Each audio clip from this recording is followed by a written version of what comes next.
I was diagnosed with depression and ADHD since I was 7 years old. And this is what my life looks like. Feeling super cozy. I'm so happy. Work is great. I love my job and I'm actually really good at it. I want to quit my job. I hate my job right now.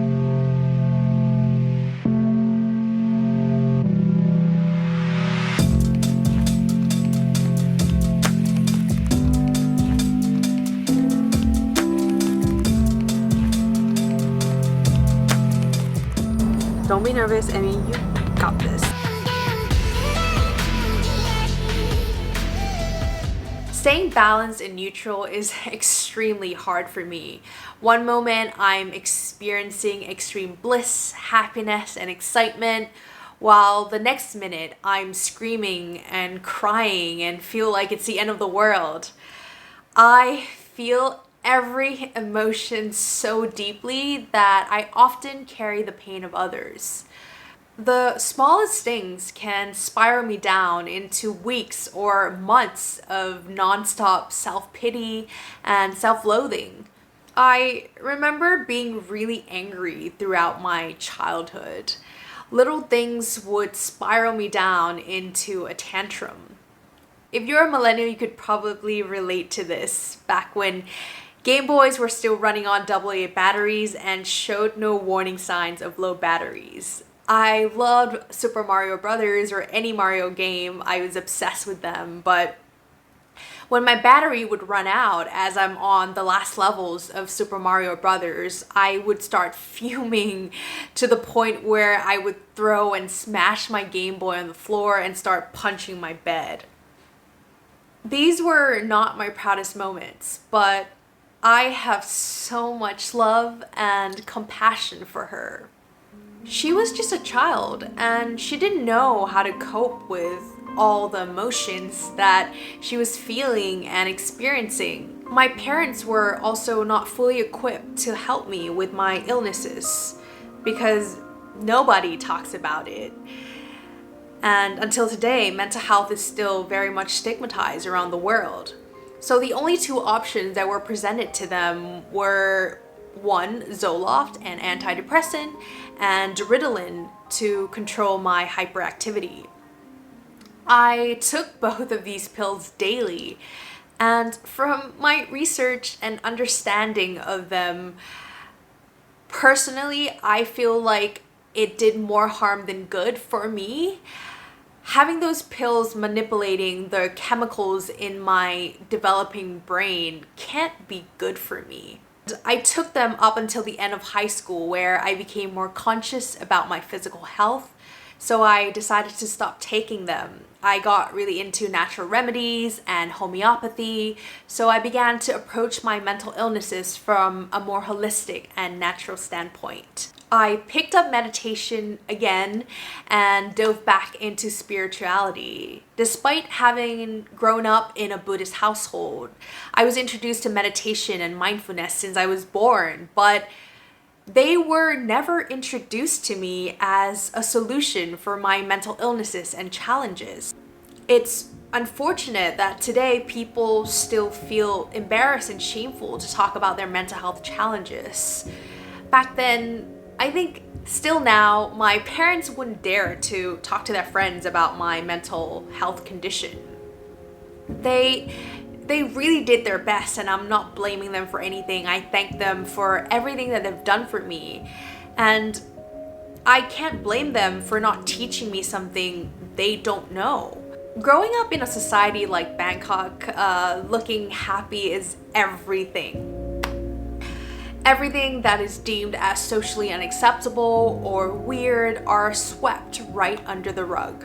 I spent my whole entire life hiding my depression and ADHD, believing that there was seriously something wrong with me.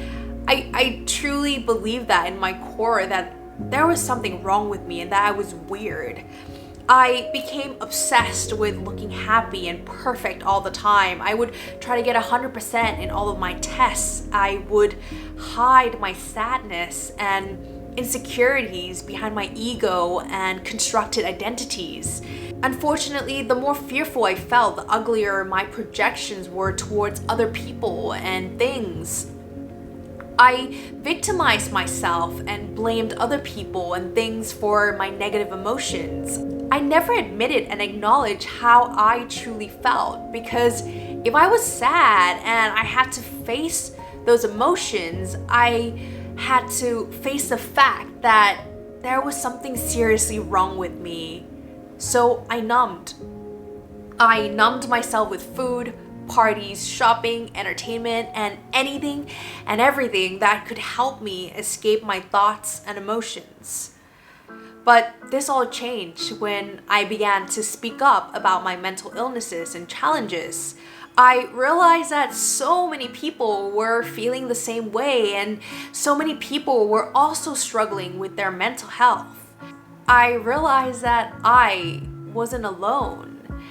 That I wasn't weird to feel sad and hurt and guilt and shame, jealousy, anger, and fear, while simultaneously feeling excitement, bliss, and peace, and happiness, and ease, and joy.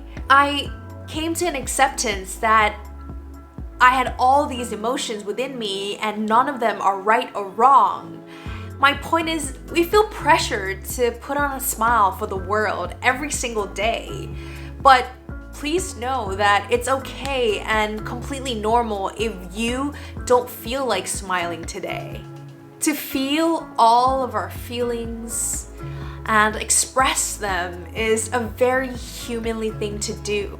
To feel so much joy and excitement that it oozes out to everyone around you is also a very humanly thing to feel. But to feel so much fear that getting out of bed becomes a challenge every morning is also a normal thing to feel.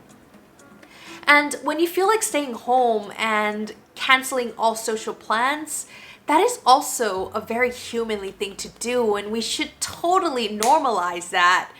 It doesn't matter how good my external circumstances are, my feelings are valid, and so are yours. It doesn't matter how much you own, it doesn't matter what you have, your feelings are valid. It doesn't matter if you're rich or poor, whatever you're feeling is valid. It doesn't matter how big or small your problems are, your feelings are valid. If you haven't taken care of your mental health lately, I hope this is a sign for you to do so. As a matter of fact, let's all take one deep belly breaths together. We're gonna breathe out and sigh it all out.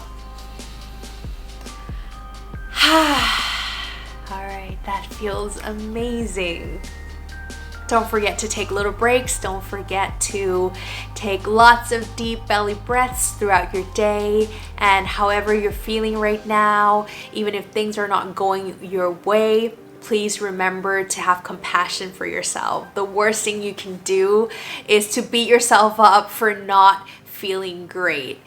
Please be kind to yourself, have compassion for yourself, and I'll be releasing and sharing videos on how I cope with my mental health challenges throughout the month, as well as next month. I really hope that this video made you feel a little less alone and a little more connected with yourself and the people around you as well. Please know that you are not alone in your suffering. You are not alone in the way that you're feeling, because I feel it too.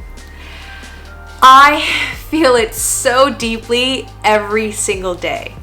I really appreciate you. Don't forget to appreciate yourself. I'm sending you lots of love and big warm hugs. And yeah, I'll see you all in the next video.